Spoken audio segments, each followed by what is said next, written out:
On va aborder le dernier et non des moindres points de cette soirée, le sujet de l'intercommunalité, un gros dossier. Je me permets tout d'abord un petit point technique concernant le scrutin, parce que tout le monde ne le sait pas forcément bien.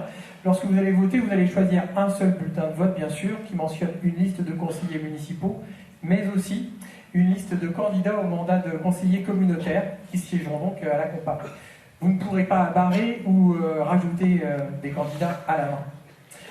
À l'issue de ce premier tour, les sièges des conseillers communautaires sont répartis entre les diverses listes qui ont obtenu au moins 5% des suffrages exprimés. Donc la liste arrivée en tête obtient de facto la moitié des sièges et les autres sont répartis de façon proportionnelle au score obtenu par chaque liste. Je pense que c'est important de le savoir parce que ce n'est pas toujours forcément très ancré. Ceci posé, on en vient aux enjeux de la compa, de l'intercommunalité. Ils sont devenus évidemment essentiels aujourd'hui puisque la communauté de communes dispose de larges compétences, entre autres et transversales, aménagement du territoire, développement économique, eau, assainissement, logement, environnement. Bref, une grande part des sujets cruciaux qui concernent la ville s'y débattent et s'y jouent. Ça pose des questions à la fois aux enseignants girondins, mais aussi aux 68 000 habitants du territoire. Donc parmi les questions, comment préserver la personnalité de chacun et l'identité de chaque territoire dans ce grand ensemble, quelle place pour Ancenis Saint-Géréon face aux métropoles régionales que sont Angers et Nantes, quels sont vos projets peut-être structurants, comme on dit, et puis peut-être une question plus anecdotique, mais on en a beaucoup parlé, la mesure incitative concernant les déchets ménagers, par exemple, ne semble pas forcément bien comprise dans sa mise en place, elle ne semble pas convaincre. Est-ce que ça fait partie de vos objectifs de la revoir? Donc la parole est en premier à Nathalie Poirier, puis Pierre Landrin, et enfin Rémi Ron. Merci, Monsieur Boyer. Donc, intercommunalité et économie locale. Le premier niveau de l'économie, ce sont nos commerces, nos entreprises, nos artisans de la commune, même si ce n'est pas la compétence, vous l'avez bien rappelé. Donc, je vous l'ai dit tout à l'heure, quand nous avons voulu recevoir les commerçants et les entreprises, nous sommes allés les inviter un par un, une par une. Et pareil, j'ai présenté mon futur adjoint, si je suis élue au commerce et à la vie économique, qui est Francky Stadelman. La demande qui encore nous a été faite, c'est vraiment d'être des facilitateurs pour accompagner le développement économique de nos artisans, de nos commerçants, de nos entreprises. Dans l'objectif aussi de ne pas opposer, je ne sais pas si vous avez fait le calcul, mais nous sommes à 7 pôles commerciaux, si on compte le commerce près de l'église de Saint-Géréon, 7 pôles commerciaux sur la ville d'Ancenis-Saint-Géréon. Donc nous aurons ce binôme élu référent, donc l'adjoint commerce, avec un personnel municipal pour que les commerçants, artisans, entreprises aient un référent sur la commune qui puisse bien sûr, j'ai bien noté ce que vous aviez dit, et tout le monde, je pense, maintenant l'a compris, que la compétence développement économique est maintenant du ressort de la compa. La loi NOTRe, une loi nationale, a confié la compétence développement économique au binôme communauté de communes, donc compa pour nous, et conseil régional. Donc à ce titre, à la région, par exemple, nous avons voté un plan commerce du futur en octobre 2019, un contrat croissance entreprise avec une boîte à outils.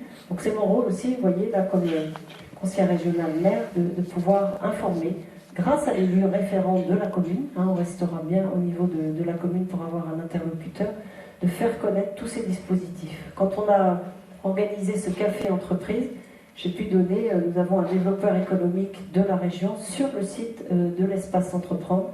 C'est important de savoir à qui on a affaire. J'ai pu regarder en fait les différentes aides qui ont été données aux entreprises, aux commerçants. Elles seront très variées, donc chacun a besoin d'un interlocuteur. Il y a ici ce qu'on appelle un CLEFOP, Comité local emploi, formation, orientation professionnelle, qui est entre l'État, la région et la communauté de communes. Voilà une instance de concertation. Il y a une demande en particulier des entreprises, un lieu de formation continue.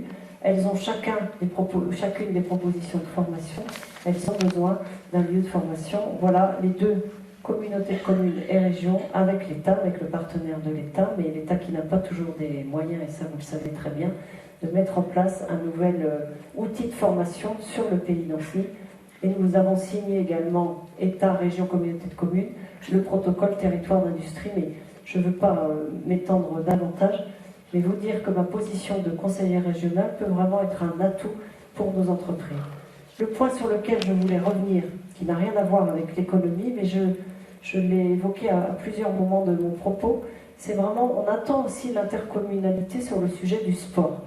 Tu as cité là le pourcentage. Nous avons sur les nombreux clubs du pays d'Ancenis uniquement 30% de licenciés d'Ancenis Saint-Géréon. Ça fait plusieurs mandats qu'on le dit. Il est temps que la communauté de communes nous reconnaisse dans cette spécificité. Mais les élus de la Compas sont aussi des élus des différentes communes. Il faut défendre ce dossier. Je pense au rugby par exemple. C'est vraiment un club de pays parce qu'ils descendent à 20% d'Ancenis-Géréonais. Et c'est important. Là, la commission, je pense, a été en sommeil sur cette partie club sportif, puisqu'elle s'est beaucoup appliquée sur les piscines. Et c'est vrai que c'était un gros dossier, piscine, centre aquatique. Et là, il est temps, sur le prochain mandat, de relancer cette démarche pour la politique sportive. On est particulièrement concerné, la ville d'Ancenis-Saint-Géréon. C'est très riche, on a parlé d'événements sportifs, c'est très riche pour la ville d'Ancenis-Saint-Géréon, mais il faut que la Compas nous soutienne davantage. Et quand on dit il faut que la Compas, c'est nous, élus, à défendre ce sujet. Alors, Ancenis-Saint-Géréon, c'est la ville-centre, vous le savez. C'est le moteur de l'intercommunalité du pays d'Ancenis. Il est donc indispensable d'assurer une représentation forte de notre commune au sein de la Compas. Nous devons défendre nos intérêts et conserver notre attractivité, notre dynamisme. Pour cela, je soutiens 4 actions fortes. Première action, l'aménagement du territoire face aux défis des enjeux environnementaux. La communauté de communes du pays d'Ancenis est d'ores et déjà engagée dans un plan climat, air, énergie territoriale. Si chaque commune doit agir individuellement sur ses consommations d'énergie, il nous faut également penser des projets de plus grande envergure au niveau intercommunal. Voilà pourquoi je porte les projets d'installation d'usines de méthanisation productrices d'énergie renouvelable qui permettront notamment de réduire l'utilisation d'engrais et d'améliorer les performances environnementales de nos exploitations agricoles. L'agriculture est l'acteur historique majeur du développement économique du pays d'Ancenis. Nous devons le soutenir. Cela suppose un engagement pour préserver les surfaces agricoles qui représentent les 2/3 de la surface de la Compas. Nous devons accompagner les jeunes exploitants qui s'installent ou reprennent une exploitation en leur assurant des débouchés locaux à leur production. Voilà pourquoi je souhaite que soit élaboré un projet alimentaire territorial qui fédérera l'ensemble des filières dans une logique de circuit court et de consommation locale. Deuxième action, la poursuite d'un développement économique équilibré et diversifié. L'économie, je l'ai dit, contribue grandement au dynamisme du territoire. C'est donc pour moi un enjeu majeur. J'ai le devoir de favoriser les conditions nécessaires à leur maintien sur le territoire et à leur développement. Ensemble, nous devons consolider nos partenariats et nous saisir au plus vite d'opportunités comme celle, ça a été dit, du contrat territoire d'industrie, qui a permis de fixer des axes forts et des actions prioritaires. D'abord la mobilité. En nous appuyant sur les conclusions du rapport du Conseil de développement, nous devons relancer avec les acteurs économiques l'expérimentation de nouvelles solutions pour les mobilités des salariés. Je relance auprès de nos partenaires départementaux et régionaux le projet de second pont sur la Loire, qui permettra de fluidifier le flux de véhicules provenant du Sud-Loire, mais c'est aussi, ça passe par l'amélioration de l'axe Saint-Marc-la-Jaille-Châteaubriand, et aussi vers Nord-sur-Erdre, porte d'entrée vers la Bretagne. Le logement ensuite. Indépendamment des actions menées par la commune, je soutiens un projet d'agrandissement de la résidence de jeunes actifs, ainsi que l'accompagnement de solutions innovantes telles que l'accueil de jeunes actifs par des propriétaires. La formation est le troisième axe d'action. J'impulse et je soutiens la création d'un pôle de formation qui répond aux besoins des entreprises. Former localement et inciter les jeunes à rester sur le territoire sont des enjeux forts pour répondre aux difficultés de recrutement. Et pour moi, le quartier de la Gare semble le lieu désigné en raison des facilités de mobilité qu'il offre. Il permet aussi l'accueil de micro-entreprises innovantes nécessaires à la diversification de notre économie locale. Et pour cela, le déploiement de la fibre sur l'ensemble du territoire est nécessaire. Troisième action, le soutien aux politiques de solidarité et de santé. Nous avons la chance d'avoir un taux de chômage les plus bas et on peut s'en féliciter. Mais il reste encore beaucoup de personnes éloignées de l'emploi et pour certaines depuis longtemps. Il est inconcevable pour moi de ne pas engager ou de poursuivre des actions de solidarité pour les accompagner. La communauté de communes a toujours veillé à soutenir les structures qui agissent pour l'emploi. Pour ma part, je suis convaincu que nous pouvons encore faire mieux et c'est pourquoi je souhaite que soit étudiée à l'échelle de la COMPA la possibilité d'intégrer le dispositif territoire zéro chômeur de longue durée. Tout en continuant à soutenir les structures existantes par les commandes publiques et la généralisation des clauses d'insertion dans les marchés publics. Ma politique d'action sociale et de santé doit soutenir la préservation d'une offre de santé de proximité et surtout le développement de places d'accueil pour nos personnes âgées. Je vais renforcer les actions de prévention auprès de toutes les générations, dont les assises prévention-addiction, qui doivent être maintenues, seront le phare. Et enfin, quatrième action, l'animation de la politique artistique et culturelle et la mise en valeur de notre patrimoine. Enfin, que serait notre territoire sans culture, sans patrimoine? Le Pays d'Ancenis peut compter sur d'énormes atouts. Un formidable dynamisme culturel et artistique associé à un patrimoine historique et naturel. Je vous en ai parlé tout à l'heure, je souhaite favoriser la musique et la danse en créant un véritable pôle musique et danse sur Ancenis-Saint-Géréon. Ce pôle offrira des espaces de qualité pour les apprentissages, les répétitions et sera un véritable lieu de rencontre, d'échange et de partage. Grâce à son patrimoine naturel, que ce soit en bord de Loire, dans les marais ou sur la haute vallée de l'Erdre, j'appuierai les projets qui permettent de partir à la découverte de nos plus beaux sites, de favoriser l'accueil de touristes, notamment ceux de la Loire à vélo. Mais notre patrimoine historique ne sera pas en reste. Je souhaite poursuivre la rénovation de notre château, mais surtout la création d'un musée sur la Loire dans le logis Renaissance. Ainsi, donner du sens à notre avenir commun, voilà comment je vois l'intercommunalité. Je travaillerai sans relâche en tant que maire pour que le Pays d'Ancenis continue de rayonner et pour lui assurer un avenir souhaitable et équitable, comme pôle d'équilibre respecté entre les métropoles nantaises et angevines, comme vous l'avez souligné tout à l'heure. Alors, pour répondre efficacement à l'emploi, au développement économique, aux mobilités, aux défis énergétiques et puis aux enjeux agricoles et d'alimentation, il est important, selon moi, d'avoir une vision beaucoup plus large que le Pays d'Ancenis et pas seulement avec le département et la région. Il y a nécessité, à mon sens, d'imaginer un nouveau modèle de développement et de coopération entre les intercommunalités du département, mais également aussi des territoires voisins, et notamment du Sud-Loire, qui fait partie du bassin de vie d'Ancenis, Saint-Géréon. Et personnellement, je regrette que ce développement et ce modèle coopératif entre les intercommunalités ne paraissent pas, ou ne figurent pas dans les ambitions du projet de territoire 2030 qui a été signé au dernier conseil communautaire en décembre dernier.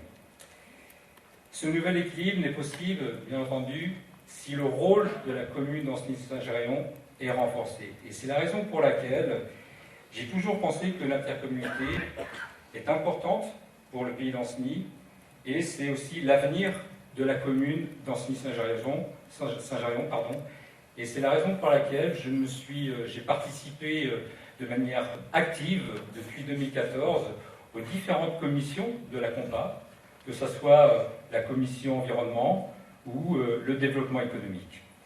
Et c'est aussi la raison pour laquelle j'ai participé activement à chaque conseil communautaire pour porter le débat, la réflexion sur les différentes politiques portées par la collectivité.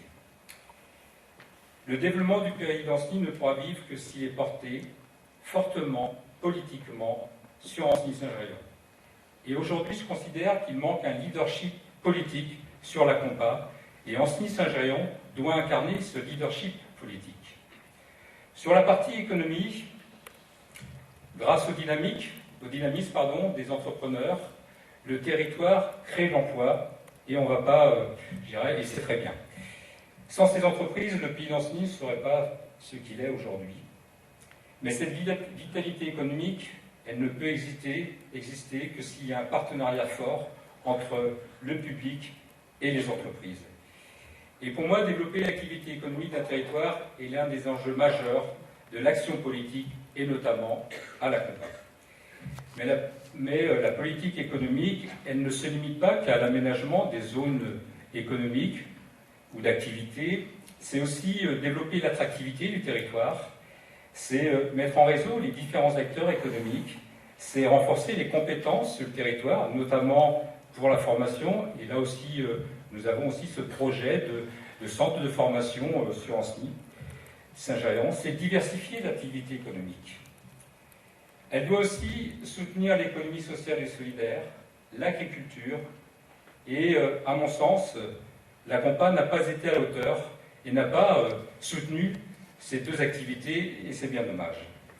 Alors, nos propositions pour le développement économique a pour ambition de soutenir l'activité économique dans sa diversité. Bien entendu, le développement industriel, notamment par rapport au travers du protocole d'industrie du territoire, et je crois qu'on peut compter sur les entrepreneurs pour mener à bien ce protocole. Mais je pense aussi également que la Compa doit être présente dans ce protocole pour animer ce protocole par un engagement fort des politiques, mais aussi en renforçant la direction de développement économique pour animer ce protocole. C'est aussi, et Pierre l'a dit, c'est effectivement soutenir le déploiement de la fibre dans les zones économiques. Pour les artisans, nous voulons faciliter l'accès des petites et moyennes entreprises locales à la commande publique, en les accompagnant, en faisant de la formation sur la commande publique, parce qu'effectivement, ça peut être compliqué pour les petites entreprises de répondre aux consultations des entreprises. Et c'est bien dommage, souvent on travaille avec des entreprises de d'autres territoires, donc c'est une richesse qui quitte le territoire. C'est aussi encourager et accompagner les entreprises dans une démarche RSE, responsabilité sociétale des entreprises. C'est de créer un poste de facilitateur de clauses d'insertion environnementale. Et le territoire d'Ancenis est le seul territoire de Loire-Atlantique qui n'a pas de facilitateur pour les clauses d'insertion et environnementale. Il va falloir conclure. Eh bien, je vais conclure. C'est bien entendu pour l'agriculture un enjeu important, c'est la mise en place du projet alimentaire territorial, et c'est vrai que je regrette que le projet de légumerie n'a pas été soutenu par les élus, parce que ça rentrait complètement dans les objectifs du plan alimentaire territorial. Je l'ai dit en introduction, je travaille actuellement au projet alimentaire territorial d'Angers. Désolé de vous interrompre. Eh ben, j'arrête. Vous allez trop loin. Ça va être difficile à récupérer sinon.